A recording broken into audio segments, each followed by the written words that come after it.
qui revient fréquemment, la notion de catégorie objective de personnel.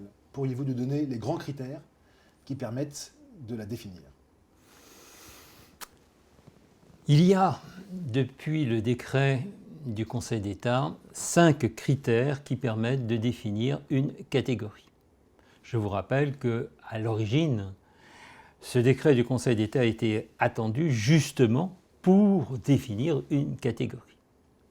Donc, nous avons aujourd'hui le premier de ces critères qui correspond à la notion de cadre, cadre défini par rapport à la Convention collective de 1947. Et je précise que dans le formalisme, il faudra que toutes ces références, Convention collective de 1947, figurent. On ne peut pas simplement dire cadre. La deuxième catégorie, ce sont tous les salariés que l'on va retrouver en fonction des tranches, en fonction de l'appartenance aux catégories cadres, non cadres, par référence aux caisses de retraite AGIRC et ARCO. On pourra donc définir AGIRC les cadres, ARCO les non cadres. Le troisième critère est déjà plus subjectif puisque c'est celui qui nous permet de donner une catégorie par rapport aux conventions collectives. Il a été précisé que si par exemple dans la convention collective on fait référence à une position 3 coefficient 2, c'est le premier mot, position 3, qui doit être retenu pour pouvoir fixer une catégorie objective. Position 2, on n'en a rien à faire, on ne doit pas le mettre. La position 2, en effet, si vous l'indiquez, fait référence au quatrième critère.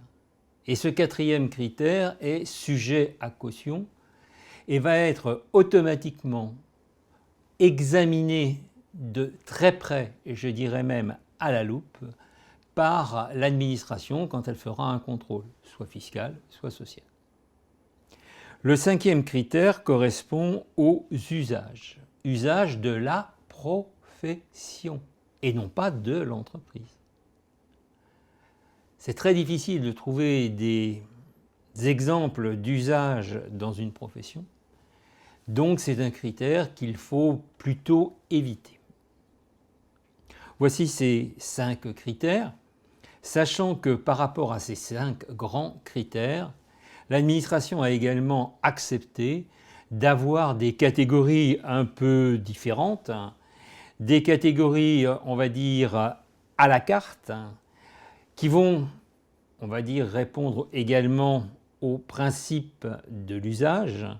Et on va retrouver par exemple dedans les VRP, les voyageurs représentants placiers. On va retrouver les personnes qui travaillent à la maison. On va retrouver un certain nombre d'autres définitions qui vont permettre de monter une catégorie. Daniel, tout de suite une question.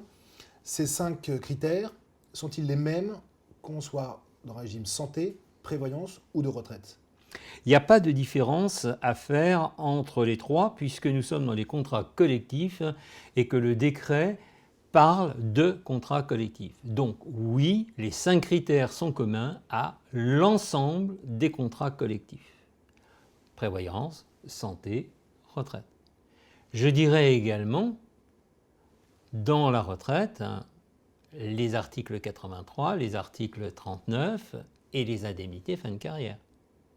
On a exactement le même schéma. Merci Daniel.